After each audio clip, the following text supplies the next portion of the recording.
नमस्कार, 12 बजे 12 बड़ी खबरों में आप सभी दर्शकों का स्वागत है और मैं हूं आपके साथ अखंड राय और आप देख रहे हैं उत्तर प्रदेश का तेजी से बढ़ता हुआ digital platform IBC 24 Uttar Pradesh Uttarakhand. 12 बजे की 12 बड़ी खबरें आपको बताएंगे, लेकिन उससे पहले कुछ महत्वपूर्ण खबर आपको बता दें। उत्तर प्रदेश के सीएम योगी आदित्यनाथ ने कल वुमेन पार्लियामेंट्री कॉन्फ्रेंस को संबोधित किया था, जिसमें न सिर्फ उत्तर प्रदेश की बल्कि उत्तराखंड की भी करीब 56 महिला विधायक ने शिरकत की थी और महिला के उत्थान के लिए ये कार्यक्रम रखा गया था और महिलाओं के सशक्तिकरण को लेकर के सीएम योगी ने क्या कुछ कहा है इस कॉन्फ्रेंस में, वो आपको सुनाते हैं, आईबीसी के दर्शकों को सुनाते हैं। सीएम योगी के संबोधन को सुनिए, जो महिला संबोधन को लेकर के महिला कॉन्फ्रेंस में सीएम योगी ने बोला है। आप सब यहाँ पर एकत्र हुए हैं और मैं कह सकता हूं कि दुनिया के अंदर जिन देशों में जो अपने आप को प्रगतिशील देश कहते हैं, उन देशों में महिलाओं का प्रतिनिधित्व वहां की विधायिका में 10% भी नहीं है। लेकिन मैं इस मामले में कह सकता हूं कि उत्तर प्रदेश में यह प्रतिशत उत्तर प्रदेश विधानसभा में 14। मध्य प्रदेश के सीएम मोहन यादव गोकुल पहुंचे हैं, वहां पर वो गुरु शरणानंद से मुलाकात उन्होंने की। वो तस्वीरें आपको दिखाते हैं, सीएम मोहन यादव ने जब गोकुल पहुंच करके गुरु से मुलाकात की है। वो तस्वीरें देखिए, सीएम मोहन यादव जब अपने गुरु से मिलने के लिए गोकुल पहुंचे हैं।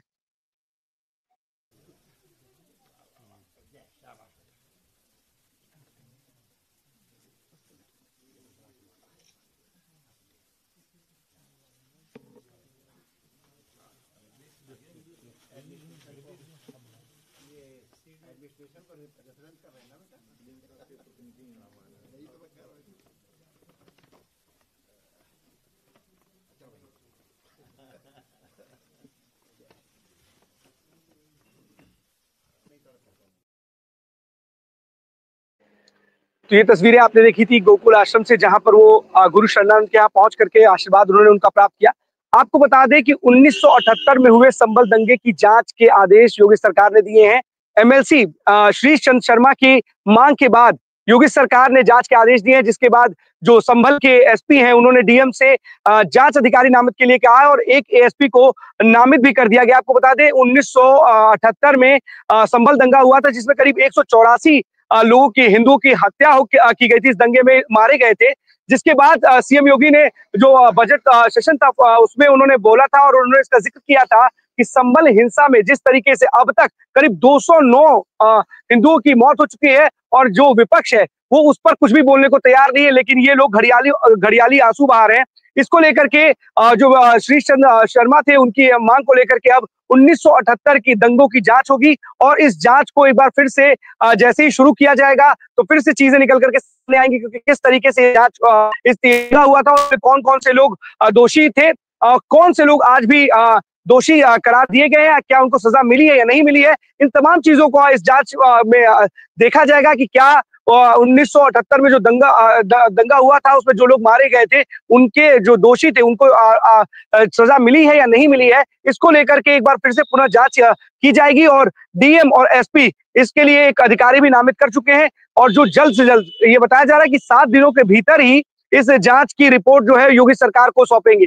सबसे बड़ी बात है कि जिस तरीके से संभल में विवाद चल रहा है, संभल में एक दंगा हुआ था और जिस तरीके से वहां पर माहौल खराब हुआ था और उसमें यहाँ पे युवकों की जान चली गई थी, विपक्ष लगातार योगी सरकार पर हमलावर था। उसी को देखते हुए जो बीजेपी के एमएलसी हैं उन्होंने कहा था कि 1978 में 184 हिंदुओं की हत्या कर दी गई थी, इसकी जांच होनी चाहिए। अब एक पत्र है, वो पत्र भी आपको दिखाएंगे, जो एसपी ने लिखा है डीएम को, उस पत्र के माध्यम से जांच अधिकारी नामित करने की बात की गई है। 7 जनवरी का ये पत्र है और बताया जा रहा है कि जो बीजेपी के जो एमएलसी है श्री चंद शर्मा, उन्होंने मांग की थी कि 1978 की जांच करनी चाहिए और जो सच है उसे उजागर करना चाहिए। तो संभल में जो इस समय सारी की सारी राजनीति चल रही है, तमाम ऐसी चीजें चल रही है, उसके बाद अगर ये जांच होगी तो क्या कुछ निकल करके आएगा सामने, ये भी देखने वाली बात होगी। अब चलते हैं अपने सभी सहयोगियों के पास, एक एक करके हमारे सभी सहयोगी स्क्रीन पे जुड़ेंगे, जो आज की जो बड़ी खबरें हैं हमारे दर्शकों को, आईबीसी के दर्शकों को बताएंगे। तो चलते हैं हमारे सभी सहयोगियों के पास, एक एक करके जो हमारे साथी स्क्रीन पे जुड़ेंगे और आज की जो बड़ी खबरें हैं वो बताएंगे। सबसे पहले अवनीश के पास चलते हैं, कानपुर। अवनीश, कौन सी बड़ी खबर है आज की कानपुर से? अखंड जी, एसजीएसटी विभाग के द्वारा हुई कार्रवाई के चलते अब जो जितना भी पान मसाला कंपनियां हैं वो अपने गेट के बाहर सीसीटीवी कैमरा लगाने के लिए मजबूर हो गई हैं। आपको बता दें, लगभग 3 महीने से एसजीएसटी विभाग की कार्रवाई चल रही थी, जिस कार्रवाई में ये हो रहा था कि जितने भी अधिकारी है उनको नामित कर दिया गया था कि जितनी भी बड़ी फैक्ट्रियां हैं उनके बाहर उनको 24 घंटे की ड्यूटी रख दी गई थी, जिसके चलते जो व्यापार था वो कहीं न कहीं ठप हो गया था। आज तक की अगर बात करें लगभग 3 महीने में तो 500 करोड़ के घाटे में ये व्यापार चला गया, जिसके बाद में जो व्यापारी हैं वो मजबूर हो गए हैं कि अपने जो गेट के बाहर एक सीसीटीवी कैमरा लगाएँगे और उसका एक्सेस जो है जीएसटी विभाग के जो बड़े अधिकारी हैं, उच्च अधिकारी हैं, 2 से 3 अधिकारी उनके पास में रहेगा। इसका जो ऑफिस बनेगा वो लखनऊ के जीएसटी विभाग में ऑफिस बनाया जाएगा, जिससे निगरानी की जाएगी कि जो व्यापार किया जा रहा है वो सही रूप से चल रहा है कि नहीं चल रहा है। क्योंकि आप जानते हैं मसाले में लगभग कत्था, इलायची और ऐसे बहुत सारे जो सुपारी ऐसे बहुत सारे चीज़ों का उपयोग किया जाता है, तो इनकी जो खपत थी वो लगभग जो सुपारी की खपत दिन में 1,200 बोरियाँ होती थी, उसकी खपत मात्र 50 बोरी रह गई थी। वहीं कत्था, इलायची जिनकी खपत लगभग कई किलो में होती थी, वो जाकर के कुछ ही किलो में रह गई थी, जिसके बाद में इतना नुकसान होने के बाद में जो है फैसला लिया गया है कि अब जो 24 घंटे की निगरानी है उसको बंद कर दिया जाएगा, लेकिन जो सीसीटीवी लगाए जा रहे हैं उनसे निगरानी की जाएगी। सभी जगह पे सीसीटीवी लगभग लगना चालू हो गए हैं, कई जगह लग भी गए हैं। अब उसमें सॉफ्टवेयर अपडेट होने की जो प्रक्रिया है वो शुरू हो गई है अखंड। अवनीश, मतलब चोर की दाढ़ी में तिनका है, शायद यही वजह है कि इतने देर लग गए। 500 करोड़ का जो घाटा हुआ, यही तो कारण है ना। सीसीटीवी फुटेज, अधिकारी क्या कर रहे थे? अधिकारी अपने घर के लिए थोड़ा ना मांग रहे हैं। जीएसटी चोरी करोगे तो क्या होगा? है ऐसा ना कि चोर की दाढ़ी में तिनका है कि नहीं है वहां पे? बिल्कुल देखिए, कानपुर से बड़ा व्यापार मसाले का होता है, यहीं यहीं से लगभग सभी जगह पे मसाला का जो है भेजा जाता है। तो आप जानते हैं लगातार कच्चे माल का भी जो आवागमन रहता है, कच्चे माल का कोई बिल नहीं होता है, जिसको लेकर के कहीं न कहीं जीएसटी चोरी व्यापारियों के द्वारा की जाती है। उस जीएसटी चोरी को रोकने के लिए लगातार अधिकारी कार्य कर रहे थे। 24 घंटे फैक्ट्री के बाहर बैठ कर के निगरानी भी की जा रही थी, जिसके बाद में जब लोग परेशान हो गए, व्यापारी काफ़ी परेशान हो गए और लगातार अधिकारियों से बात की गई, तो अधिकारियों का जो जो अधिकारी माने भी हैं वो इस शर्त पर ही माने हैं कि निगरानी जो है लगातार जारी रहेगी गेट के बाहर। अब वो खुद नहीं, कैमरे जरूर निगरानी करेंगे। अखंड। बिल्कुल, कैमरे निगरानी करेंगे और उसका मॉनिटरिंग लखनऊ से होगी। और सबसे बड़ी बात है, अधिकारी जीएसटी चोरी आप कर रहे हो। कुछ वर्षों में, मैं एक कंपनी का नाम नहीं ले रहा हूं, लेकिन मैं जानता हूं कि एक कंपनी कुछ वर्षों पहले ही बनी थी, कोविड के दौरान ही बनी थी, लेकिन उसका जो ब्रेकअप है या यूं कहे कि उसकी जो आमदनी है वो इतनी अधिक हो गई कि जिसने शुरुआत की थी वही मालामाल हो गए। ठीक है, आप कमाइए, कोई बुराई नहीं है, किसी भी तरीके से आप जहर बेच के भी कमाना, मुनाफा कमाना, कमाइए, जहर ही है, लिखा रहता है और जहर दिया जाता है। लेकिन जब लीगल है तो लीगल रूप से आप मुनाफा कमाने के लिए जहर बेचिए, कोई बुराई नहीं है। लेकिन जीएसटी तो दीजिए सरकार को, जीएसटी तो देनी चाहिए ना आपको। अगर आप जीएसटी नहीं दोगे, जीएसटी की चोरी करोगे और जीएसटी के नाम पर जो जीएसटी को, जो सरकार को पैसा जाना चाहिए था, उससे अपने जेबों में भरोगे, घरों में रखोगे। कई ऐसे व्यापारी अवनीश दिखते हैं कि जो इस तरीके के व्यापारी हैं, उनके पास लाखों करोड़ों की जो धन है वो उनके घरों में होता है या उनके खुफिया जगहों पर रखा रहता है कैश के रूप में।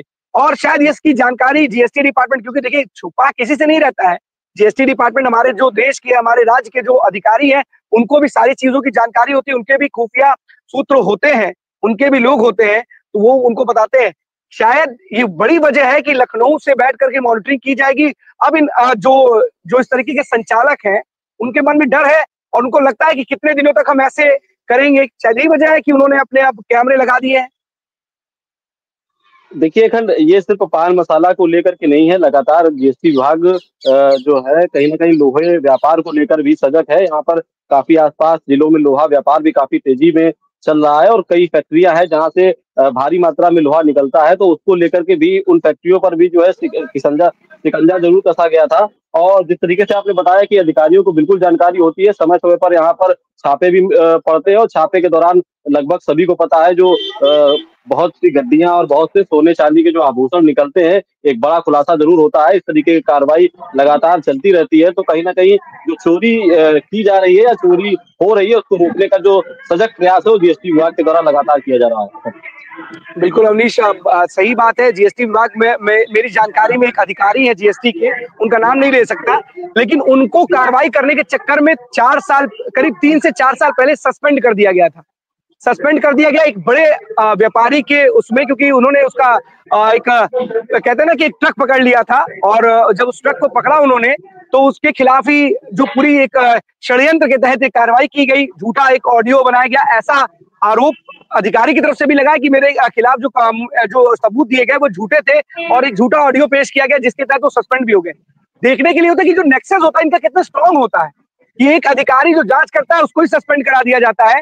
तो क्या मॉनिटरिंग लखनऊ से संभव है? एक बड़ा सवाल ये भी है, क्योंकि इनके पास नेक्सेस है, इनके पास कई ऐसी व्यवस्थाएं हैं, कहीं ऐसा ना हो कि मूवी में जैसे दिखाया जाता है कि एक ही क्लिपिंग चलती रह रही है आया क्या, कहीं ऐसा तो नहीं उस तरीके के कुछ इन्होंने सिस्टम बना रखा है अभी? बिल्कुल, बिल्कुल, जो आप बात कर रहे हैं बिल्कुल सही है कि आप जानते हैं जुगाड़ तंत्र भारत में बहुत तेजी से कार्य करता है। जुगाड़ यहाँ पर बहुत आसानी से हो भी जाता है। तो कहीं न कहीं ये बिल्कुल सही है कि जिस तरीके से आप कह रहे हैं कि एक एक क्लिप है वो चलती रहे और जो ट्रक हैं वो लगातार आते-जाते रहे, तो इस पे निगरानी ज़रूर करनी चाहिए और लगातार ये भी नहीं करना चाहिए कि कैमरे लगा दिए गए हैं तो अधिकारी ना आए। 15 से 20 दिन में या हफ्ते भर में एक एक जो है वहाँ पर चेकिंग ज़रूर होनी चाहिए, जिससे कि जो अभी ये डर या भय जीएसटी चोरी का बना हुआ है लगातार बना भी रहे। बिल्कुल अवनीश, आप सही कह रहे हैं कि एक औचक निरीक्षण जरूर करना चाहिए। टीवी कैमरों के सहारे ही नहीं रहना चाहिए, क्योंकि बड़े घालमेल हैं, बड़े झोल हैं। अगर आप किसी के सहारे बैठे रहोगे तो ये बड़े बड़े लोग हैं, जुगाड़ तंत्र बहुत बड़ा है। आप कैमरे ही तेरे जाओगे, कुछ और करेंगे। बहुत बहुत धन्यवाद आपका इस तमाम जानकारी के लिए अवनीश। जितेंद्र हमारे साथ जुड़ चुके हैं बस्ती से। जितेंद्र, बस्ती से बड़ी खबर आपने बताई है, करोड़ों की मशीनें चूहे खा जा रहे हैं। तस्वीरें हम अपने दर्शकों को दिखाएंगे बस्ती से। करोड़ों की मशीन चूहे किस तरीके से चूहे के आतंक से परेशान है। बस्ती में जो स्वास्थ्य महकमे के लोग हैं वो भी हैरान और परेशान घूम रहे हैं। वो तस्वीरें आप देखिए, जितेंद्र ने एक्सक्लूसिव तस्वीरें दिखाई हैं, वो तस्वीरें हम अपने दर्शकों को दिखाएंगे किस तरीके से चूहे का आतंक बस्ती में इस वक्त देखने को।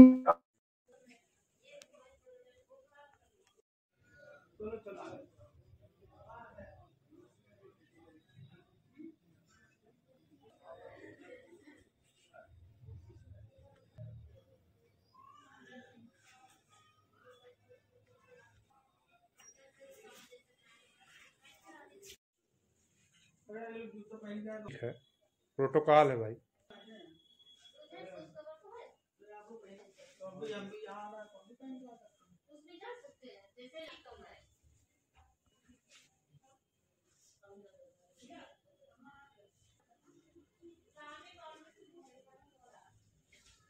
कैसी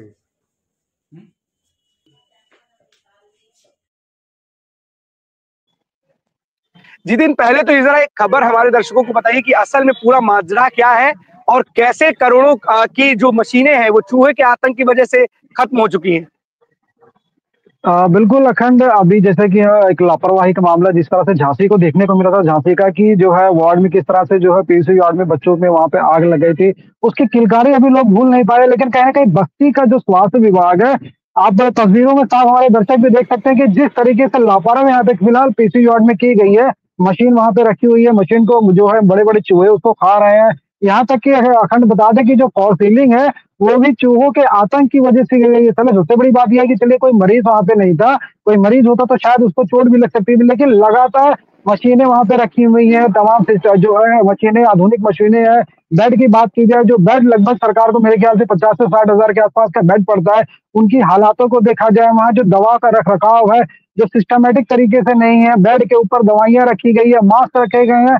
और सबसे अखंड सबसे बड़ी बात ये की जाए कि जो बेड वहां पे है, ठीक है, तो इसी वार्ड के 2 वार्ड तो बनाए गए हैं, लेकिन वार्ड होने के बावजूद भी एक ही वार्ड में एक ही बेड पे 2-2 बच्चे, 3-3 बच्चों को जो है लिटा के उसका इलाज किया जा रहा है। कहीं ना कहीं ये बहुत बड़ा एक लापरवाही है।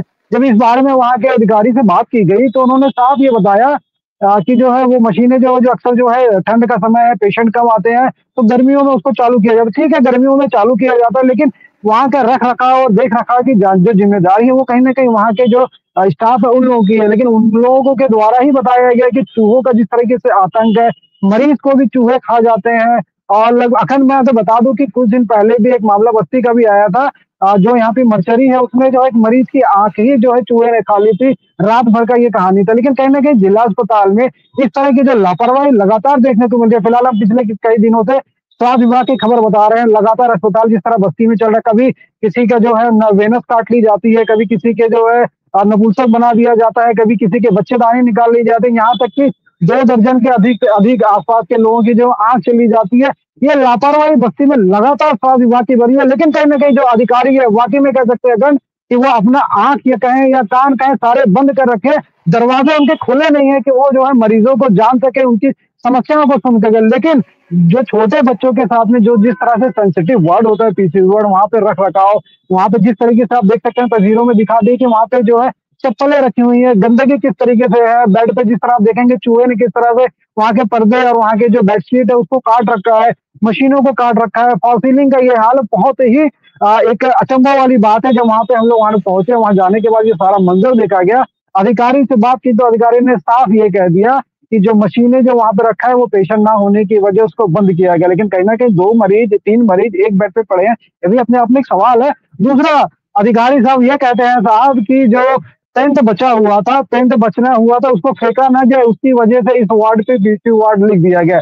ठीक है, सरकार का पैसा बचाना बहुत जरूरी है, लेकिन दूसरी तरफ आप कुछ पैसे का पेंट बचाने के चक्कर में लाखों करोड़ों की जो आधुनिक मशीनें हैं उसको तो आप चूहे को दान दे रहे हैं। ये अपने आप में खैर एक बहुत बड़ा सवाल है।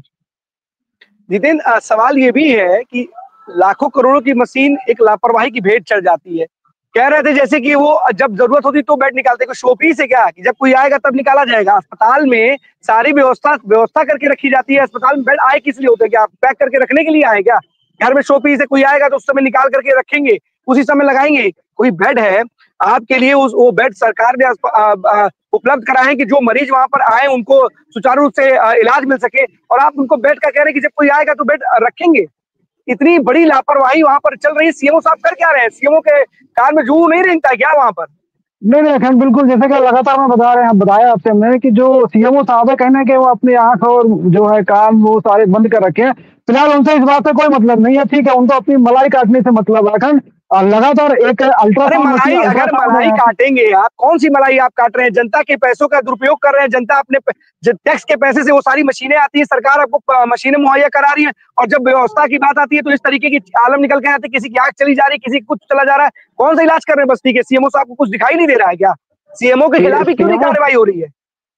बिल्कुल अखंड, सीएमओ के खिलाफ इतनी सारी जो है तमाम जो है दरखास्तें भी लोगों ने डाली, लेकिन सबसे बड़ी सवाल अखंड ये है कि कुछ अगर जो अस्पतालों के खिलाफ अगर जो है पहुंचते हैं तो सीएमओ साहब ताला और मीटिंग खेलते ही नजर आते हैं। यहाँ तक अपने ऑफिस में बुला के चाय पिला दें, 2 दिन के बाद ताला खुल जाता है, लेकिन कार्रवाई सीएमओ साहब नहीं करते। एसआईसी साहब से जब बात हुई तो उन्होंने अपना एक साफ जो है रवैया दे दिया कि पेंट बचने की वजह से हो। लेकिन ठीक है, लेकिन जिस तरीके से जो लापरवाही लगातार हो रही है, बच्चों के साथ घटना घटने का आशंका जो जिस तरीके से हो रही है, झांसी की घटना लोग भूल नहीं पाए हैं अभी तक, और फिलहाल वैसे ही घटना को अंजाम देने की कार्रवाई बस्ती में कहीं ना कहीं करे। लेकिन सवाल यह है कि आखिर में अभी तक जो यहाँ के अधिकारी है या वहाँ का स्टाफ है, क्या वो जो वार्ड बनाया गया, क्या वहाँ वो देख के लिए या साफ सफाई के लिए, रख रखाव के लिए क्यों नहीं इंतजाम किया गया? क्या वहाँ पे जो है, और ये भी कहा जाता है वहाँ पे जिस तरह से जो वहाँ के नर्स से हमारी बात हुई तो उन्होंने साफ ये बताया कि हमारे पास स्टाफ की कमी है। बस्ती का जिला अस्पताल, बड़ा अस्पताल, जहाँ पे लाखों मरीज, हजारों मरीज,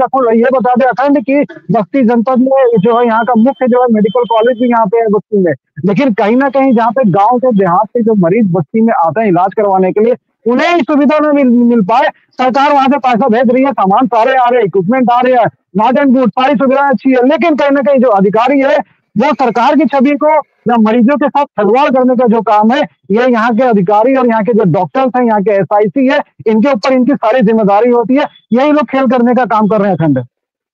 नहीं, अगर ये खेल करने का काम करो तो इनके साथ सरकार को खेल कर देना चाहिए, कि ऐसा खेल करना चाहिए कि खेल ही ना खेल पाए, कहीं खिलाने वाले भी ना रह जाए। अरे सीएमओ साहब, कम से कम आपको ये देखना चाहिए कि जो मरीज आते हैं वो जिला अस्पताल जाता कौन है? गरीब तबके के लोग जाते हैं, उस सुविधा के लिए उनको समझ में आता है कि हम जिला अस्पताल जाएंगे, ठीक होकर के आएंगे। लेकिन अगर इस तरीके से वहां पर लापरवाही की जो भेंट चढ़ जाएंगी करोड़ों की मशीन, तो कैसे इलाज संभव है वहां पर? फिर आप कहोगे कि मशीन खराब हो गई, फिर आप कहोगे बच्चों कुछ भी हो जाए, कोई घटना घटित हो जाएगी उस दरमियान, हमारे पास संसाधन ही नहीं थे, हमारे पास बेड ही नहीं था, हमारे जो बेड थे वो खराब हो गए। तो जब आपको बेड मिल रहे हैं, करोड़ों की मशीनें मिल रही हैं, आप उसको रख रखाव ठीक से नहीं कर पा रहे हो, तो क्या करने के लिए आप वहां बैठे हो? भाई छोड़ दो अपना पद। जिला अस्पताल में अगर जो लोग भी इसके लिए जिम्मेदार हैं, उनके खिलाफ कार्रवाई क्यों नहीं करते आप? सीएमओ साहब इसलिए क्या बैठा करके लोगों को आपको अपने कमरे में चाय पिलाएंगे, अपने ऑफिस में चाय पिलाएंगे, दिखावे के लिए कार्रवाई कर देंगे, ताले लगा देंगे? अगर आपके अंदर इतना भी नहीं है, आपको कम से कम समझना चाहिए कि जिला अस्पताल आता कौन है? भाई गरीब लोगों के लिए बना हुआ है, और आप इस तरीके से कार्रवाई पर आपके अंदर कुछ है ही नहीं। आप पेंट बचा रहे हो वहां पर। जितेंद्र इनके जो भी है कम से कम इनसे एक बार बात करिएगा सीएमओ से, और ऑन रिकॉर्ड बात करिएगा। अगर ये कहे कि नहीं हम ऑफ रिकॉर्ड बात करेंगे, ऑन रिकॉर्ड बात करने का प्रयास कीजिएगा कि आखिरकार आपके बताइए जितेंद्र, बताइए। अगर बात करने की कोशिश की जाती है तो अखंड साफ साफ है, जो एसआईसी साहब है वो कहीं ना कहीं अपनी कुर्सी छोड़ के भागते हुए नजर आते हैं। ठीक है, सवालों का जवाब तो नहीं देते हैं, लेकिन कहीं ना कहीं कुछ ना कुछ घालमेल जरूर है। अगर सवालों का आप जवाब नहीं दे रहे हो तो कहीं ना कहीं उंगलियां आप पे भी उठ रही है। फिलहाल इंतजार इस बात का वो करते हैं कि ठीक है 1 तारीख को उनके खाते में उनकी तनख्वाह जाएगी, डकार ले लेंगे। वाकई में वो डकार तो ले रहे हैं, लेकिन मरीजों के पैसों के साथ सरकार की जिस तरह से जो उनके इक्विपमेंट के साथ जिस तरह से लापरवाही ये लोग कर रहे हैं, ये वाकई में जो है निंदनीय है। कहीं ना कहीं कार्रवाई जरूर होनी चाहिए, लेकिन वाकई में बस्ती जिले के जो सीएमओ साहब है अक्सर अभी तक जो है तो उनके कार्य अभी कोई नहीं हुई है। ताला लगा देना, मीटिंग मीटिंग कर देना, 2 दिन के लिए ताला लगना, फिर वो ताला खुल जाना है। कार्रवाई क्या है? कागज के नाम पे कार्रवाई करते हैं। ठीक है, नहीं जितेंद्र, कागज के नाम पे कार्रवाई करे, कम से कम इनके पास जाइएगा और ऑन रिकॉर्ड बात करिए, कैमरे के साथ जाइएगा। आपको कैमरे के सामने बोलने में दिक्कत क्या है भाई? जो चीज आप ऐसे ऑफ रिकॉर्ड बोल रहे हो, ऑन रिकॉर्ड बोलो कि पेंट बचाने के लिए मशीनें खराब हो गई, बोलो ऑन रिकॉर्ड। कम से कम बोल के तो दिखाओ, जनता को कम से कम बताओ कि वहां की करोड़ों की मशीन इसलिए खराब हो गई, हमने पेंट बचा रहे थे वहां पे। ये बाइट हमने उनसे ली है, उस बाइट में इन्होंने ये कहा है कि जो है पेंट बच गया था, जिसको फेंका ना जाए, उसका दुरुपयोग ना हो तो उसका दुरुपयोग ना हो तो सदुपयोग किया जाए। कि वहां पर अगर अधिकारी होंगे ना, अगर ऐसे अधिकारी होंगे तो सरकार को तो चपत लगेगी करोड़ों की। और इनकी वजह से जो जनता जो अस्पताल में जाती है, बीमार जनता, वहां शौक से घूमने नहीं अस्पताल में जाता है सीएमओ साहब, वहां लोग जाते हैं इलाज कराने के लिए। और अगर इलाज ही उनको सही से नहीं मिलेगा, वो व्यवस्था नहीं मिलेगी, उसके लिए जिम्मेदार कौन होगा? कार्रवाई करो। पेंट बचाने के चक्कर में इस तरीके की बेबुनियाद बात करने का कोई मतलब नहीं है। पेंट बचा रहे हो वहां पर। जितेंद्र इनसे बात करिएगा, सीएमओ से एक बार, और क्या कार्रवाई उसको जरूर अपडेट करिएगा, हम अपने दर्शकों को दिखाएंगे। अगर सीएमओ साहब नहीं सुधरेंगे तो उनको आईबीसी अपनी तरफ से जरूर खबर दिखा करके सुधारने का जरूर प्रयास करेगा। बहुत बहुत धन्यवाद आपका इस तमाम जानकारी के लिए जितेंद्र। ज्ञानेंद्र हमारे साथ प्रतापगढ़ से जुड़ चुके हैं। प्रतापगढ़ से कौन सी बड़ी खबर है ज्ञानेंद्र आज की?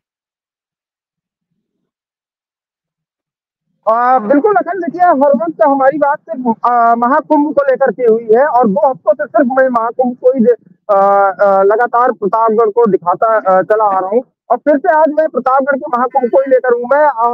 मैं मेरी मौजूदगी इस समय जहाँ पर है वो प्रयागराज और अयोध्या राजमार्ग है, मेन मार्ग कहा जाता है। पहली बात तो मैं आज तक अभी तक जो कहता आया कि पुलिस को राष्ट्रीय सम्मान दिया जाए, और या तो राष्ट्रीय सम्मान दिया जाए। अब प्रशासन भी वो यही सम्मान पाले। पहले मैं वो विजुअल दिखा देता हूँ कि जो तैयारियां चल रही हैं, वो 7 से 8 किलोमीटर का जो मार्ग था उसको मेंटेन करने का किस तरीके से मेंटेन किया जा रहा है, पहले वो तस्वीर अपनी टीम से कहूंगा एक बार दिखा दे, उसके बाद मैं पूरी खबर पे आता हूँ।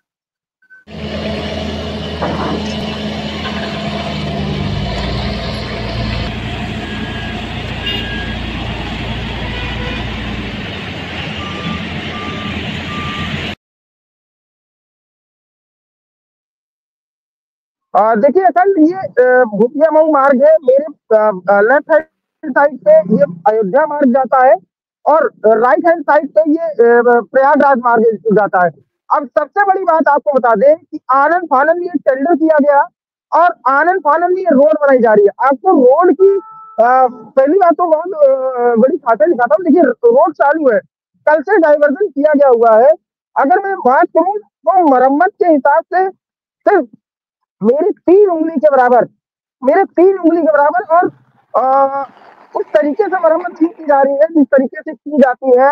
कहीं कहीं पैचिंग की जा रही है, कहीं कहीं पूरी रोड बना दी जा रही है। जहाँ ज्यादा खराब है रोड, पैचिंग से काम चलाया जा रहा है। अब ये सोचिए, अभी तक ये था कि यातायात जिस हिसाब से रस्ते और नो पार्किंग 2x3 का जो है बोर्ड टांग कर नो पार्किंग का वो कर रहे थे, और रस्सियां बांध दी गई थी, 7 किलोमीटर की रेंज में रस्सियां बांधी गई थी।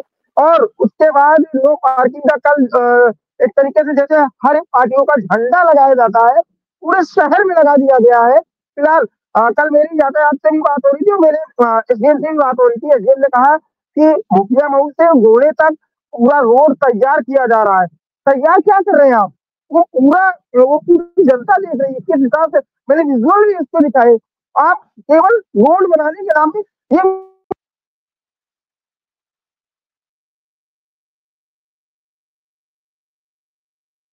करोड़ गाड़ियां, सारी स्नान जब से शुरू होगा उसके बाद ये 5.5 से 6 करोड़ गाड़ियां यहाँ से जो है आने जाने की संभावनाएं लगाई जा रही है। सोचिए 80 देशों की मीडिया, 80 देशों की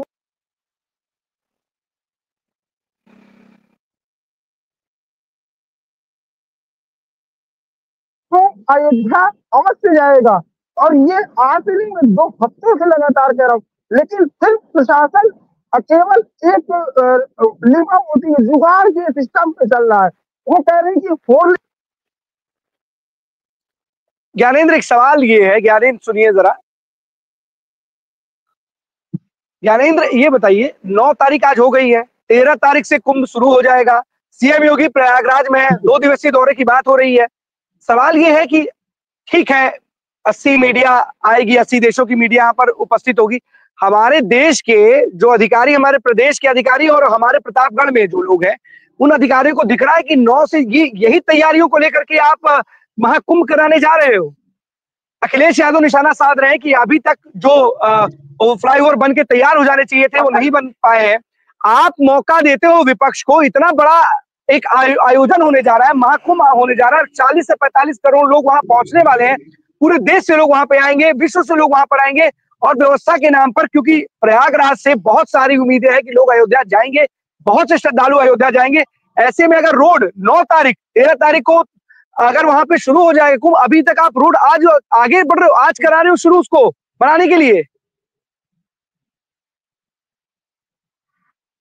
अखंड मैं आपको एक बात बता रहा हूँ कि मैं कल देर रात तकरीबन 9 से 9:30 बजे में सुल्तानपुर गया था। सुल्तानपुर प्रशासन और पुलिस प्रशासन में दोनों की बात करूंगा, प्रतापगढ़ से लाख गुना अच्छा जो है सुल्तानपुर का प्रशासन तैयारी कर रहा है। तो उसके देखिए उन्होंने रूट डाइवर्जन के नाम पे बहुत ही अच्छी मेंटेनेंस रखी है। उन्होंने उनका वहाँ के लोकल रिपोर्टर से बात हुई, काफी जो अगर यहाँ से प्रयागी चौराहे से अगर जाम लगता है तो प्रशासन ने ऐसी व्यवस्थाएं की है कि लखनऊ हाईवे से घूम के अंदर बसड्डे से घुमा सकते, प्रयागी चौराहे से सीधे ले जा सकते।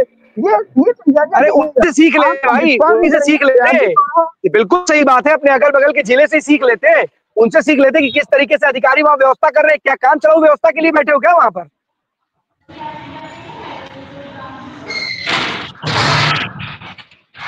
मैं आपको वही बता रहा हूँ कि मेरी कल बात हो रही थी, जिन से ही बात हो रही थी।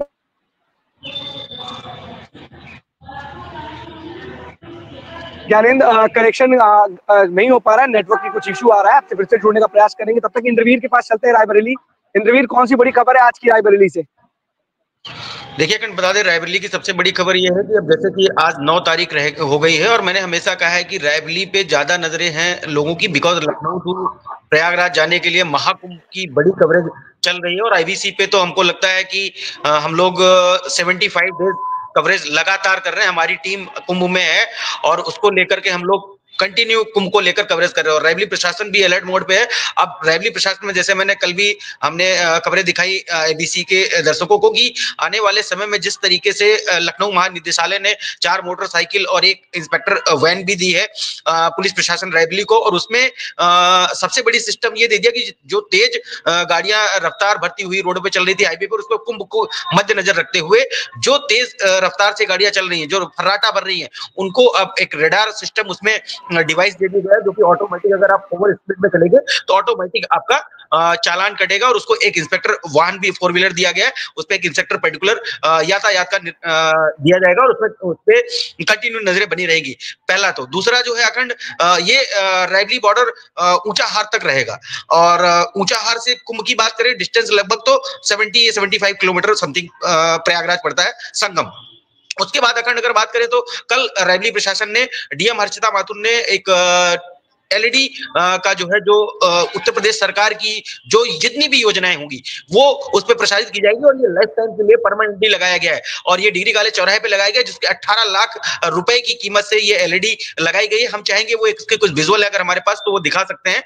और इस एलईडी की सबसे बड़ी चीज ये है कि महाकुंभ को कवरेज करने के लिए जो श्रद्धालु नहीं पहुंच पा रहे, कुंभ में क्या गतिविधियां चल रही है उसको देखते हुए, जिस तरीके से योगी सरकार 1000 करोड़ रुपए से भी ज्यादा का बजट इस बार उत्तर प्रदेश सरकार ने महाकुंभ में खर्च किया है। तो उसको लेकर रायबरेली में भी कुछ चीजें देखने को मिल रही है, जैसे ये अभी कल मोटरसाइकिलें आई और इंस्पेक्टर वैन है, गाड़ी आई और उसके साथ साथ अब ये एलईडी लगी है। उसके साथ ही साथ अगर बात करें तो 6 ट्रेनें जो है, 6 ट्रेनें अब via Raebareli, Lucknow two via Delhi two via मतलब प्रयागराज, जो भी 6 ट्रेनें जाएंगी अब वो रायबरेली होके गुजरेंगी। और यहाँ के जो ऐसे श्रद्धालु है जिनके पास व्हीकल नहीं है, उनको भी इसमें बहुत सारी सुविधाएं मिलने वाली, जो एसी कोच होगा, स्लीपर कोच होगा और ऐसे कई सारे कोचेस है जो उनको सुविधाएं मिलेंगी। और ये 6 ट्रेनें आज से रेलवे स्टेशन पे भी गतिविधियां उस तरीके से सुचारू रूप से जो है चालू की गई है और उस पर निगरानी रखी जा रही है जो ट्रेनें चलाई जाएगी। तो कुंभ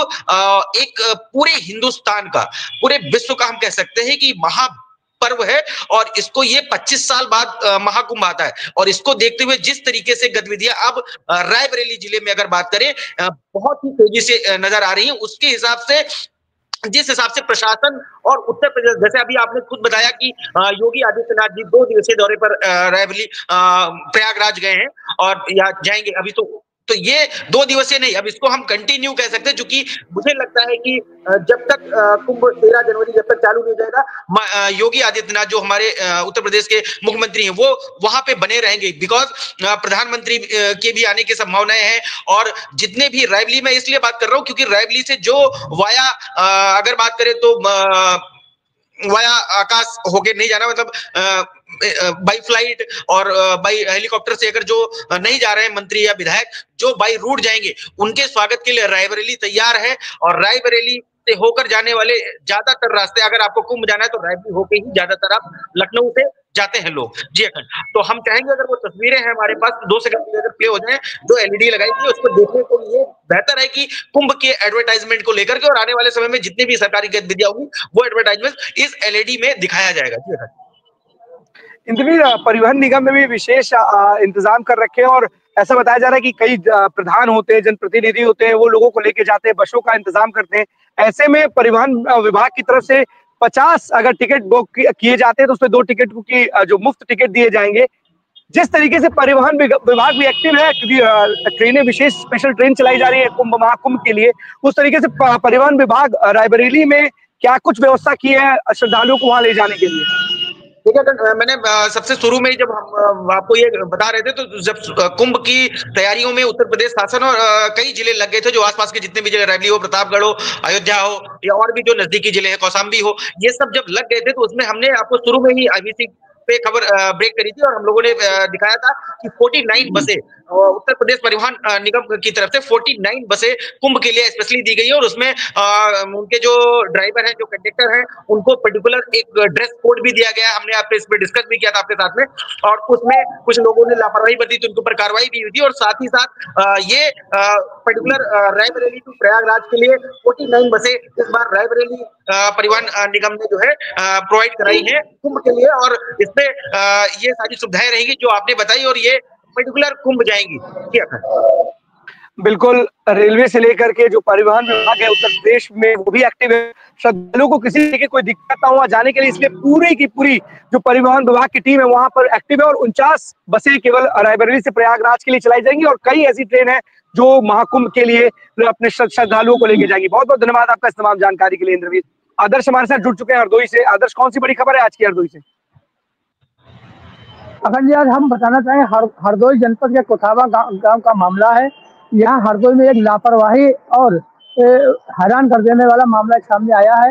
यहाँ एक बेनीगंज थाना अंतर्गत एक गाँव गए कोथावा, वहाँ पीड़ित की पत्नी की मृत्यु हो गई थी। उस मृत्यु को शादी में बनवाने के लिए वो अपने ग्राम सचिव के पास गया था। ग्राम सचिव ने 2000 रुपए की रिश्वत की डिमांड की थी।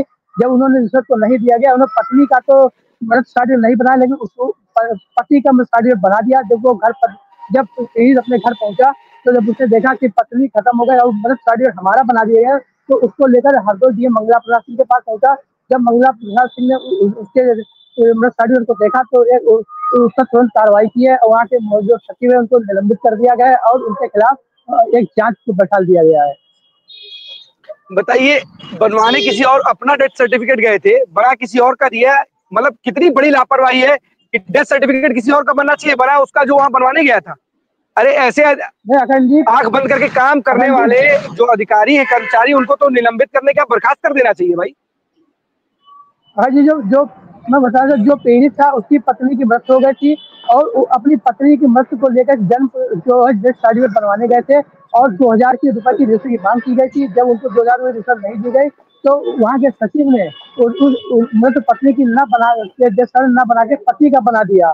जब जो पीड़ित जब घर पहुंचा है, उसने जब डेथ सर्टिफिकेट देखा कि पत्नी का नाम हमारा बनाया, तो वो हरदोई डीएम से मंगला प्रसाद जी से मिलने आया। जब मंगला प्रसाद जी ने उसको डेथ सर्टिफिकेट देखा तो तुरंत उन्होंने उस पर कार्रवाई की और जांच के आदेश दे दिए हैं और एफआईआर भी दर्ज करवा दी गई। बताइए, इस तरीके की स्थिति में भी जो अधिकारी हैं, जब वहां पर लोग डेथ सर्टिफिकेट बनवा जाते हैं, वहां भी घूस मांग रहे हैं। कम से कम कुछ तो अपने अंदर जमीर जिंदा करो, हल्का फुल्का भी जमीर जिंदा करो। कौन से लोग जाते हैं डेथ सर्टिफिकेट बनवाने जा रहे हैं, आप डेथ सर्टिफिकेट में उल्टा सीधा बना रहे हो। अगर आपको कमीशन नहीं मिल रही है तो आपके खिलाफ डीएम साहब ने तो वैसे सही अच्छी कार्रवाई की है, लेकिन कम से कम आप ऐसे अधिकारी कर्मचारियों को बर्खास्त कर देना चाहिए। डेथ सर्टिफिकेट के लिए आप घूस मांग रहे हो। आपके अंदर थोड़ा भी जमीर नहीं है कि कोई व्यक्ति वहां पे आया, अपनी पत्नी का डेथ सर्टिफिकेट बनवाने के लिए आया और आप उससे डेथ सर्टिफिकेट के नाम पर 2000 रुपए की मांग कर रहे हो, और 2000 रुपए आपको नहीं मिले तो आपने उसकी जगह आप उस व्यक्ति का ही डेथ सर्टिफिकेट बना दिया जो जिंदा है। ऐसे लोग, अगर ऐसे कर्मचारी काम करेंगे, कई बार तो ऐसा देखने को मिलता है कि पीड़ित व्यक्ति, जैसे डेथ सर्टिफिकेट इन्होंने बना दिया जिंदा व्यक्ति का ही, तो कई बार ऐसा देखने को मिलता है कि जिंदा व्यक्ति को ही मृत घोषित कर दिया। अब वो जिंदा अपने आप को प्रूफ करे कि भाई वो जिंदा है। क्या स्थितियां है भाई, कम से कम आंख खोल के काम तो किया करो भाई। आप सभी लोगों के पास बड़ी जिम्मेदारी है, जमीर जिंदा कर लो। कोई व्यक्ति आपके पास आता है, पैसे की डिमांड हर जगह। आप लोगों ने ऐसा लग रहा है कि सैलरी जो है ना काम करने के लिए ले रहे हो और काम करने के लिए घूस ले रहे हो। ऐसे कैसे काम चलेगा? सख्त कार्रवाई करनी चाहिए डीएम साहब को। कम से कम ऐसे लोगों के खिलाफ तो और ऐसी कार्रवाई नजीर बन जानी चाहिए। बहुत बहुत धन्यवाद आपका आदर्श इस तमाम जानकारी के लिए। ज्ञानेंद्र हमारे साथ फिर से जुड़ चुके हैं। ज्ञानेंद्र, बताइए, कंटिन्यू करिए आप। बिल्कुल अखंड, देखिए हो गया था, मैं आपको फिर बता दूं। मैं एसडीएम और यातायात प्रभारी से मेरी बात हो रही थी, तो यातायात प्रभारी जी ने साफ तौर पे कहा, देखिए कोई जुगाड़ू काम नहीं चल रहा है। ये पब्लिक को हमने कहा कि आप क्या पता नहीं था क्या पुलिस को कि महाकुंभ आने वाला है? तकरीबन 1.5 साल से तैयारियां चल रही हैं। सरकार महाकुंभ को लेकर के बहुत ही उत्साहित है और तरह तरह के प्रचार कर रहे हैं। यहाँ तक कि केवल उत्तर प्रदेश नहीं, हर प्रदेशों में प्रयागराज को इतना सुंदर सजाया जा रहा है, पार्किंग की व्यवस्थाएं दी जा रही। मैंने ऐसा क्या कहा था, रामलीला ग्राउंड एक ऐसा ग्राउंड है कि वहां पे 5000 गाड़ियां खड़ी कर सकते हैं। अगर आपके पास ऐसी कोई सुविधा होती है, आप पार्किंग दे सकते हैं। तहसील के पास आपके पास पार्किंग। उन्होंने सीधे पल्ला झाड़ा। उन्होंने कहा कि अगर कोई भी गाड़ी लेकर आता है, अगर रोड खड़ी करेगा तो उसकी चालान समेत उसको टोचन कर दिया जाएगा, उसको पुलिस लाइन भेज दिया। तो ये बताइए, अगर कोई यात्री अगर जा रहा है, उसको अगर पानी लेना हुआ, बच्चे हैं साथ में, उसको बिस्किट लेना हुआ, वो उतरते हैं, या उसको खाना ही किसी रेस्टोरेंट में खाना ही खाना हुआ, वो ढाबे में नहीं खाना चाह रहे हैं, वो रेस्टोरेंट में खाना ही खाना हुआ, तो क्या आप और उस रेस्टोरेंट के पास अगर पार्किंग की व्यवस्थाएं नहीं है तो क्या आप जो है गाड़ी उसकी टोचन करके? बिल्कुल। एसडीएम साहब से मेरी बात हुई तो एसडीएम साहब का वर्ड क्या था, आप सुनेंगे तो थोड़ा सा अचंभा मानेंगे। महाकुंभ की तैयारियां प्रयागराज में चल रही है, प्रतापगढ़ का इससे क्या लेना देना? तो ये वर्डिंग थी उनकी। हमने कहा कि रोडों की तैयारियों तो शुरू कर सकते हैं, क्योंकि देखिए कई करोड़ लोग इस रास्ते से गुजर सकते हैं, वो भी खासतौर पे 13 से 14 तारीख, ये भी कह दीजिए 15 तारीख, शाही स्नान के दूसरे दिन भी जो है काफी लोग गुजर सकते। उन्होंने कहा हाँ, मरम्मत का काम शुरू हो चुका है, डायवर्जन शुरू कर दिए हैं। और अरे 26 तारीख के बाद करा लेते ना, यानी 26 तारीख के बाद भी मरम्मत का काम करा लेते। क्या जरूरत थी? प्रयागराज में हो रहा है ना महाकुंभ, यहाँ थोड़ी ना हो रहा है। मरम्मत का काम 26 फरवरी के बाद कराते हैं, जब खत्म हो जाता महाकुंभ। सारे लोग जो भी हमारे जो श्रद्धालु आते हैं, डुबकी की श्रद्धा की डुबकी लगा के चले जाते, तब आराम से मरम्मत का काम शुरू कराते। क्या करने की जरूरत है? प्रयागराज में तो काम चल ही रहा है ना, क्या जरूरत है भाई रोड का? सीएम साहब जो है, सूबे के सीएम, उन्होंने ये थोड़ा ना, उन्होंने बस ये कहा प्रयागराज को सही करो भैया, प्रयागराज महाकुंभ है, बाकी जगह का विकास छोड़ दो। अरे ऐसे एसडीएम साहब को ऐसी खबरें जाती है तो क्या अधिकारियों के खिलाफ तो कार्रवाई होनी चाहिए? आप बताओ, पूरे प्रदेश नहीं देश का ये महाकुंभ है, प्रयागराज से क्या मतलब भाई? प्रयागराज तो संगम की नगरी है, संगम में वहां पे पूरा का भव्य आयोजन किया जा रहा है और आप इस तरीके से पल्ला झाड़ रहे हो, कह रहे हो प्रयागराज के कार्यक्रम में मरम्मत का काम करो ना 26 फरवरी के बाद, 26 फरवरी के बाद। बिल्कुल देखिए अखंड, आपकी बात बिल्कुल सही है। मैंने भी यही वर्ड उनसे बोला था कि आखिर अभी से क्यों आपने फिर मरम्मत शुरू कराई। ये मेरी लास्ट वर्डिंग थी। उसके बाद मैं अपनी गाड़ी में बैठा और निकल गया। मैंने उनसे ज्यादा कोई बात बहस नहीं की। मैंने उनसे कहा कि ठीक है, तो ये महाकुंभ खत्म होने के बाद भी 4 लेन का पास आउट हुआ है, आप उसको तब भी नहीं बस अब ये हो गया है डामल और जो पैचिंग का काम शुरू किया जा रहा है।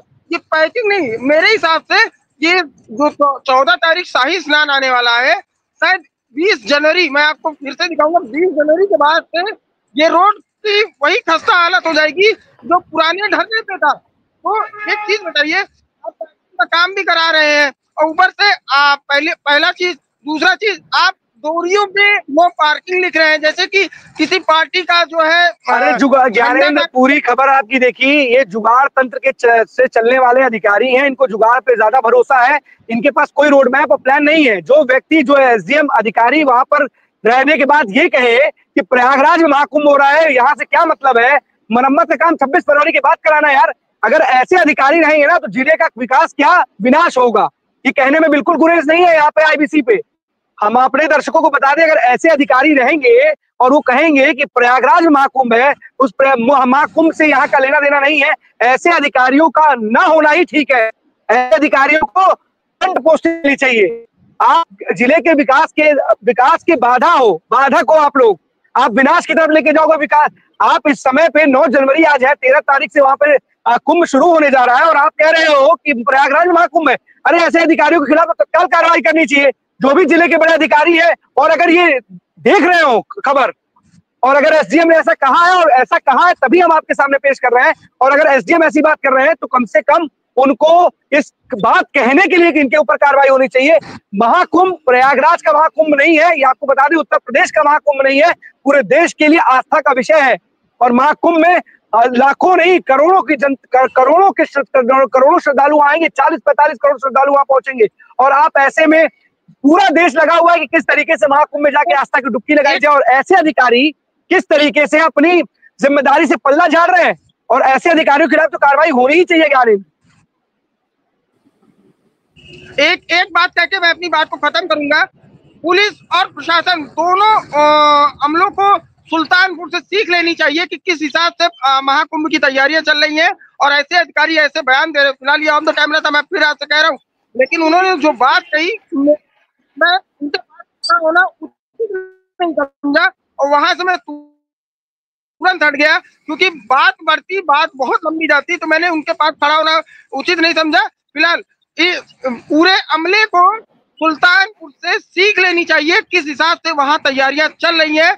और 2 जिले बहुत महत्वपूर्ण रखते हैं, प्रतापगढ़ और सुल्तानपुर, क्योंकि ये प्रयागराज से अयोध्या को कनेक्ट करने वाला यही 2 मात्र ऐसे जिले हैं कि जहां से आप अयोध्या जा सकते हैं।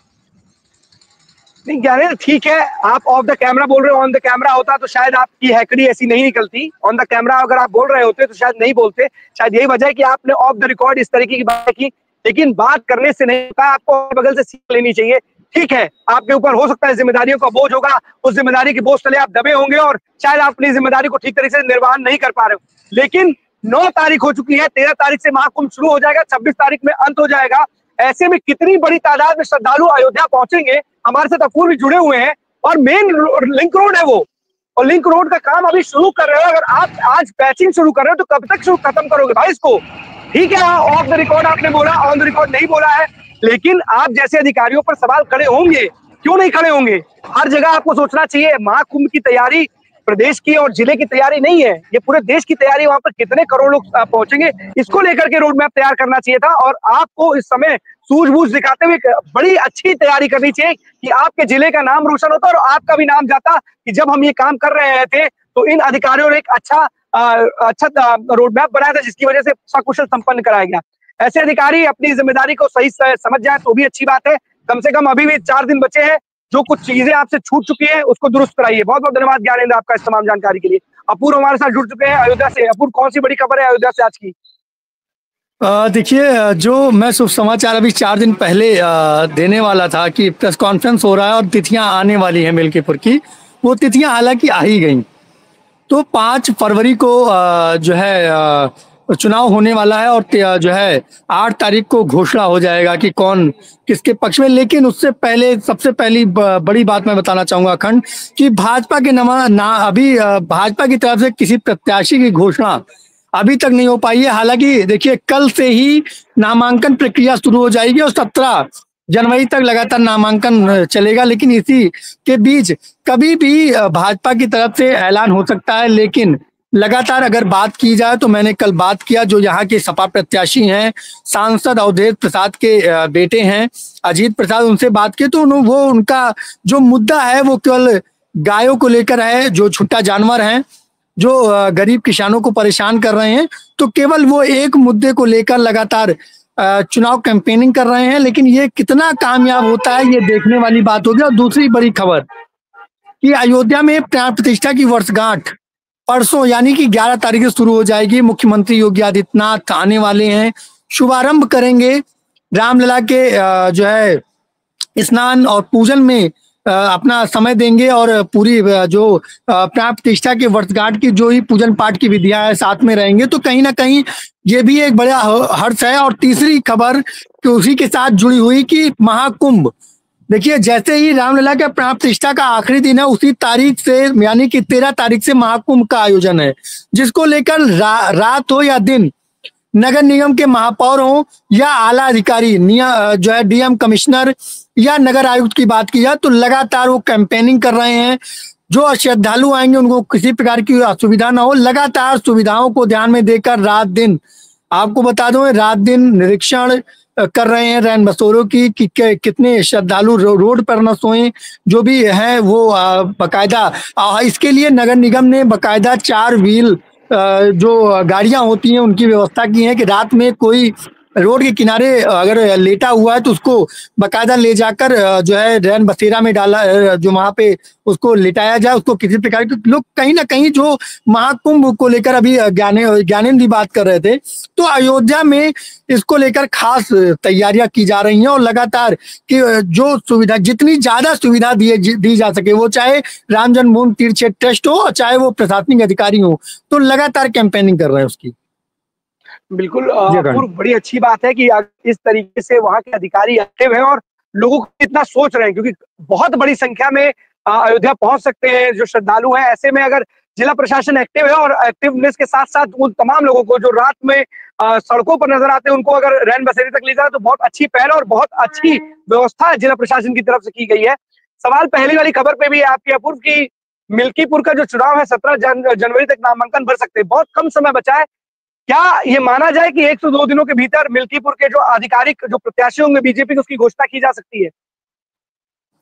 देखिए अखंड, मैं आपको बता दूं ये बड़ा पेचीदा मामला है, लेकिन आपको एक मैं बात बता दूं कि 17 तारीख को लास्ट नामांकन है, यानी कि कल से नामांकन शुरू होगा और 17 तारीख, तो कहीं ना कहीं आपको बता दूं कि 10 से और 15 के बीच में 2 से 3 दिन तो नहीं, 2 से 3 दिन के बाद इसके बाद घोषणा हो सकती है। मतलब मैं बात करूं मतलब तो 12 बिल्कुल, इसका मतलब आप यही कहना चाह रहे हैं कि जो बीजेपी है वो फिर से उस प्रत्याशी पर जो दांव वो नहीं लगाएगी। बीजेपी या तो सीएम योगी के चेहरे को आगे रख करके या फिर पीएम मोदी के चेहरे को आगे रख करके ही प्रत्याशी का ऐलान करेगी। उससे फर्क नहीं पड़ता कि पहले से हम प्रत्याशी का ऐलान कर दें, क्योंकि प्रत्याशी जिस तरीके से अगर 17 तारीख ही लास्ट डेट है, ऐसे में 2 से 3 या हम कहते हैं मान लेते हैं 12 तारीख, एक बीच का मिड का निकाले 12-13 तारीख, तो उस प्रत्याशी के पास महज 3 से 4 दिन ही बचेंगे और वो जाकर के प्रचार प्रसार कर पाएंगे। तो क्या ऐसे में क्या उस प्रत्याशी के पास जनता तक एक होते हैं बहुत कम समय बचेगा? 5 तारीख को देखिए बात बचने की नहीं है। देखिए यहाँ पे 2 दर्जन से अधिक प्रत्याशी चुनाव मैदान में है भाजपा से अगर बात की जाए तो। लगातार सभी अपनी चुनाव कैंपेनिंग आज पिछले 1 महीने से लगातार चल रहा है। अच्छा, पूर्व कम से कम 2 से 3 नाम आप बताइए जो कहते हैं ना कि फर्स्ट, सेकंड और थर्ड, अगर हम कहते हैं एक सीरीज में बात करें टॉप 3 कैंडिडेट्स कौन से हो सकते हैं बीजेपी के, उन कम से कम 3 नामों को कम से कम बताइए जो मिल्कीपुर में बीजेपी के मैं नामों की घोषणा देखिए अखंड, मैं नामों की घोषणा इस वजह नहीं कर सकता क्योंकि जो अगर मैं देखिए 2 दर्जन से अधिक प्रत्याशी जरूर हैं, लेकिन 12 प्रत्याशी ऐसे हैं जो सॉरी 12 प्रत्याशी ऐसे हैं जो संघ से जुड़े हुए हैं, भाजपा से जुड़े हुए हैं। तो कहीं कुछ भी हो सकता है। हालांकि आप 3 प्रत्याशियों की नाम की घोषणा मुझसे करवाना चाहते हो तो मैं एक बात बता दूं कि पहला जो नाम है वो चंद्रभान पासवान है, दूसरा नाम एक त्यागी है, दूसरा तीसरा नाम मैं बता दूं कि बाबा गोरखनाथ भी हो सकते हैं। तो मतलब ये माना लेकिन जाए कि इन तीनों में भी गोरखनाथ जो पहले भी रह चुके हैं और हारे भी थे, अवधेश प्रसाद से ही हारे थे वो, जी उनकी जी ही जो याचिका थी उसके वजह से ये पूरा का पूरा मामला और जो चुनाव मिल्कीपुर में नहीं हो पाया। तो क्या ये माना जाए कि बाबा गोरखनाथ की भी जो दावेदारी है वो मजबूत है, क्योंकि अगर 3 हाँ नामों में बिल्कुल उनका नाम है तो बिल्कुल अखंड। बाबा, हाँ, क्योंकि सही बात आप कह रहे हैं अपूर्व, क्योंकि आप बहुत नजदीक से अयोध्या और अयोध्या की चीजों को देखते हैं और वहां के लोगों को देखते हैं और वहां की राजनीति पर भी आपकी अच्छी खासी पकड़ है और आप ये जानते हैं कि कौन से जो नाम है वो इस वक्त सत्ता का केंद्र बने हुए हैं और सत्ता में जो सत्ताधीश है, कहे सीएम योगी या जो बीजेपी की कोर कमेटी ये डिसाइड करती है कि कौन कैंडिडेट होगा, उन नामों की जो चर्चा चल रही है वो इन 3 नामों की चर्चा चल रही है। संभावित